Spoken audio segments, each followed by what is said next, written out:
program is a paid presentation of Stinson Marketing Incorporated.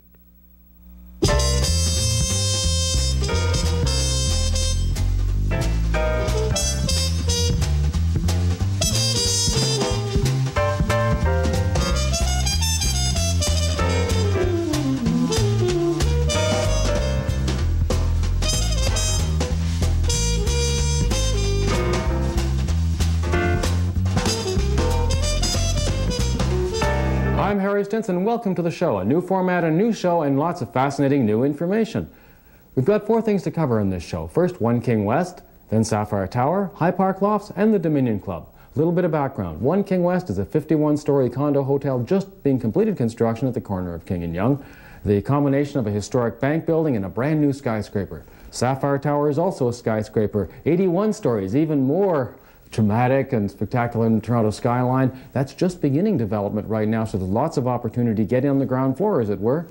The High Park Loft project is quite different. It's a low-rise residential, only 100 suite in the west end of Toronto, by High Park, of course, and a loft style of building, though it's brand new, it's not a conversion. Very interesting floor plans. We're going to talk a lot about High Park. And the last but not least is the Dominion Club. The Dominion Club is really quite an unusual situation. We're converting the banking halls, the old boardrooms and historic areas of One King West, the lower part of the building, into a spectacular private club, a restricted membership club, and for only $5,000 you can be part of the place to see and be seen in Toronto. So stick with us. First, we're going to come back and talk about One King West.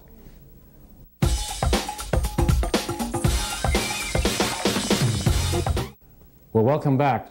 In the unlikely event that you haven't watched the show before and you've been out of Toronto perhaps for a while, let me give you a little bit of background, a little history on One King West as a project. It actually started as 5 King West. In 1997, I bought a small sliver of land at the corner of King and Yonge.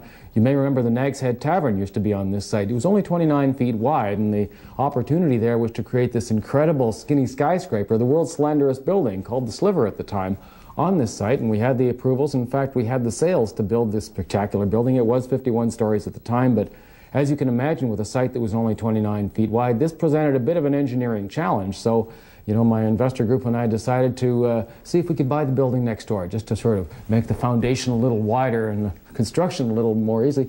But the building next door was owned by the Toronto Dominion Bank, and it was, in fact, their original headquarters. The Dominion Bank building was built in 1911, and it was a showpiece. It was a spectacular, historic bank building, and they still owned it, had owned it since the beginning. Unlikely that they would sell it. Well, our timing was pretty good, actually. This was just the time when the TD and Canada Trust were integrating, and it turned out to be surplus. So things worked out, and we managed to buy the old Dominion Bank building at the corner of King and Yonge.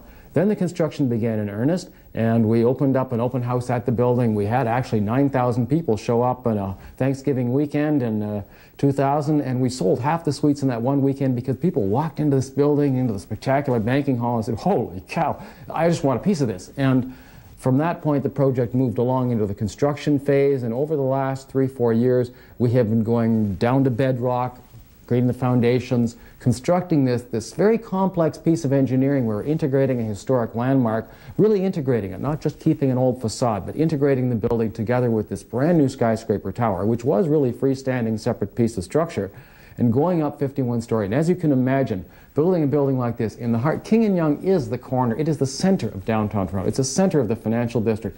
You cannot close the streets. You do have no room around it at all. This was a challenging piece of construction choreography. But the building is now up to the 51st floor, absolutely a spectacular structure. Any time of day, you can walk past the corner of King and Yonge, and people are looking up at it and say, "Holy cow, what the heck is that?" That is the most amazing building. And it truly is. One King West is now a landmark on the Toronto skyline. As I mentioned, we have been selling the building for several years, so there's not much left. There's about 24 suites, but surprisingly, a reasonably good selection, from studios as low as $250,000 upwards to a penthouse at $6 million.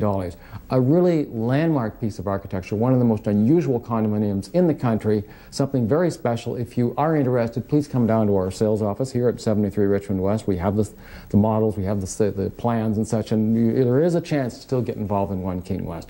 But it has a fascinating history behind it, and it will be having an even more fascinating future ahead of it when it opens in April of 2005. Well, an update now on One King West, and what an update. We are now into the most exciting and jam-packed, event-filled part of One King West, because we're evolving from the finishing of the construction to the opening of the hotel itself.